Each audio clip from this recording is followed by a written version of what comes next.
Hello students, आज हम अपना जो चैप्टर पढ़ रहे थे इंट्रोडक्शन ऑफ हिस्ट्री, उसमें हम पढ़ रहे थे इम्पोर्टेंस ऑफ हिस्ट्री, इतिहास का महत्व। इसमें हमने 3 पॉइंट पढ़ लिए थे। अब उसके आगे पढ़ते हैं।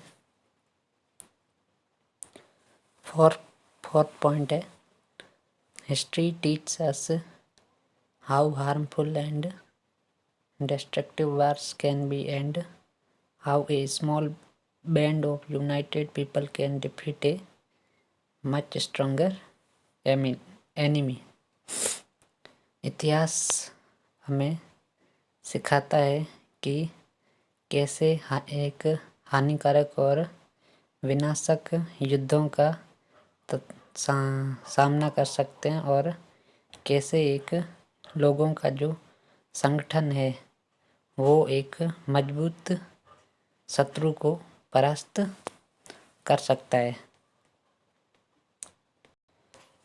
इन history we learn about the teachings of great man and women such as the Buddha, Guru Nanak, Mirabai and many others. इतिहास में हम बहुत ही ग्रेट लोगों के बारे में और महिलाओं के बारे में पढ़ते हैं, जैसे कि बुद्ध, गुरु नानक, मीराबाई और बहुत सारे लोग। We may follow their teachings in our daily lives. हमें उनके उपदेशों या उनकी शिक्षाओं का हमारे जो दैनिक जीवन है उसमें फॉलो करना चाहिए। This makes us better human beings. It helps society to function them better.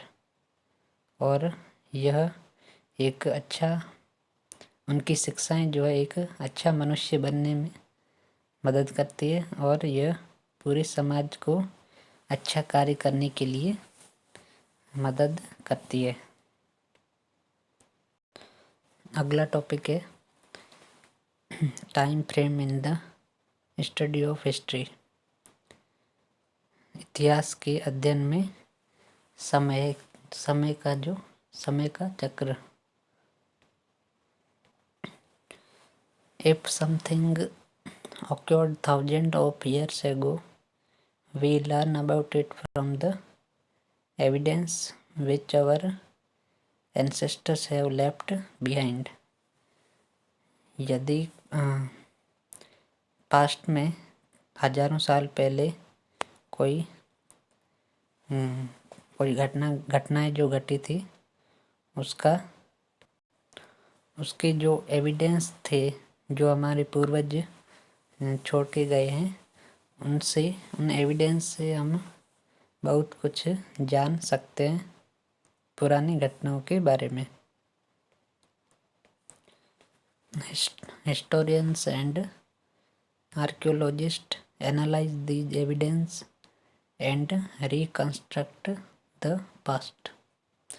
इतिहासकार और जो पुरातत्ववेत्ता है वो इन एविडेंस का एनालाइज करते हैं, उसका विश्लेषण करते हैं और पास्ट को समझते हैं और उसके बारे में जानकारी उपलब्ध कराते हैं। Generally history is studied under 2 broad divisions. They are, सामान्यतया इतिहास को 2 मुख्य भागों में अध्ययन किया जाता है। वे हैं, फर्स्ट है प्री हिस्ट्री और the period for which no written records are available. पहला है प्राग ऐतिहासिक, या जिसमें कह सकते हैं वह काल जिसके कोई भी लिखित दस्तावेज नहीं है। और दूसरा है the period of recorded history, वह काल जिसमें इतिहास का लिखित रिकॉर्ड है। फर्स्ट है प्री हिस्ट्री, प्राग इतिहास। As already mentioned above, no written records of the prehistoric periods are available। जैसा कि पहले बताया गया है, इस काल का कोई भी लिखित दस्तावेज नहीं है। The period before human beings learn to write is called prehistoric period, and people who lived during this period are known as prehistoric people। It is also referred as the Stone Age। जिस काल में लोगों ने लिखना सीखा था इसे ही प्रागैतिहासिक काल कहा जाता है, और जो लोग इस काल में रहते थे उन्हें प्रागैतिहासिक लोग कहा जाता है, और इस काल को पाषाण काल भी कहा जाता है। द स्टोन एज या पाषाण काल। On the basis of the technical progress and the quality of stone tools that man used, the stone age has been रफली डिवाइडेड इनटू 3 स्टेजेस। तकनीकी प्रगति के आधार पर और जो पत्थर के जो हथियार थे उनकी गुणवत्ता के आधार पर जो पाषाण काल है उसको मुख्यतया 3 स्टेज में या 3 चरणों में हम उसको बांट सकते हैं।